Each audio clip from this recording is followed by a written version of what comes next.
Share করবো গতকালকে ইফতারে আমি কি করেছিলাম, কি খেয়েছি। খুবই মজার একটা জিনিস করেছিলাম, এটা হচ্ছে সে চিকপি বলে যেটাকে। আমি কালকে চিকপি সালাদ করেছিলাম, এটা এত এত মজা আর প্রচুর পরিমাণ প্রোটিন এবং ফাইবারে ভর্তি, ভিটামিনে ভর্তি। তো এখানে আমি অলিভ অয়েল নিয়ে ফার্স্টে আমি যতটুকু খাবো অতটুকু চিকপি আমি নিয়ে একটু আদা রসুন বাটা দিয়ে ভালোভাবে একটু সর্টে করে নিয়েছি। বলতে পারেন একটু বুনা বুনা, কিন্তু বেশিক্ষণ আবার বুনা করা যাবে না, হালকা একটু সর্টে করতে হবে। আর এর সাথে দিতে পারেন আপনার পছন্দ মতো মশলা। এই মশলাটা আমার বোন বাংলাদেশ থেকে নিয়ে এসেছিল আমার জন্য, অনেক সুন্দর একটা ফ্লেভার, সুন্দর একটা গ্রান। তা আমি এটা একটু এটার সাথে দিয়ে দিয়েছি। আর আপনারা খেয়াল রাখবেন, যদি আপনারা এটা করেন চিকপিটা সর্টে করার সময় আপনারা অবশ্যই ঢাকনা ইউজ করবেন, কারণ এটা একটু ফুটে তো মুখে ছিটে আসতে পারে। আর এখানে আমি গ্রিক ইয়োগার্ট একটু ফেটিয়ে নিয়েছি। আর এই যে কি সুন্দর সালাদ কেটেছি, শসা টমেটো পেঁয়াজ কাঁচামরিচ ধনিয়া পাতা, বাস এগুলোই লাগবে। ও সামান্য চিকপিতে একটু লবণও দিয়েছি।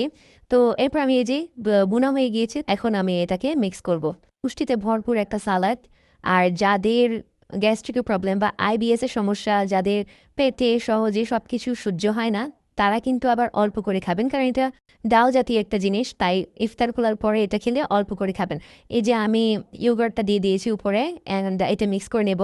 অস্থির একটা ইফতার, অনেক সুন্দর গ্রান ফ্লেভার, সব কিছু আপনার মন ভরবে, পেট ভরবে, শান্তি লাগবে। আপনি আরাম করে নামাজ আদায় করতে পারবেন, আপনার চলাফেরা করতে অসুবিধা হবে না, আপনার একটু শুতেও ইচ্ছা করবে না। অনেক সময় হয় না যে ইফতার খাওয়ার পরে আমাদের ইচ্ছা করে একটু শুই, আর অলসতা ফিল হয়, কোনো কাজ করতে ইচ্ছা করে না, সেরকম কিছুই ফিল হবে না ইনশাল্লাহ। তো আমি কিন্তু চিয়া সিডের পানিটা খাওয়ার পরে, ইফতারের সময় চিয়া সিডের পানিটা খাওয়ার পরে আমি সবার আগে এই সালাদটাই খাবো। এরপর আমি সাথে একটা ওই যে হোল হুইটের রুটি নিয়ে নিয়েছি পানিতে গালে, আর নিয়েছি দুটো ডিম পোস্ট। তো এটাই হচ্ছে আমার আজকে ইফতার, আলহামদুলিল্লাহ। আমি একটু বাইরে গিয়ে দেখলাম কিরকম ওয়েদার, খুবই ঠান্ডা একটা বাতাস। আর সারাদিন আজকে আজকে বৃষ্টি ছিল। বৃষ্টির দিনগুলোতে কেন জানি সব কিছু স্লো হয়ে যায়, সব কাজকর্ম।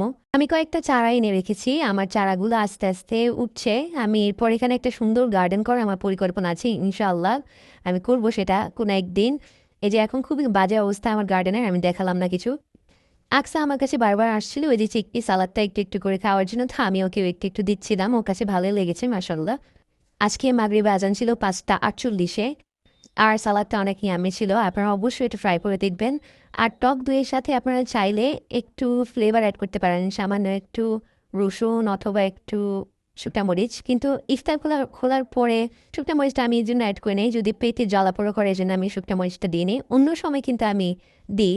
আর এই যে ডিম পোস্টটা খেলাম, অনেকে কিন্তু একটু ভাজা পোড়া খেতে চান, বাট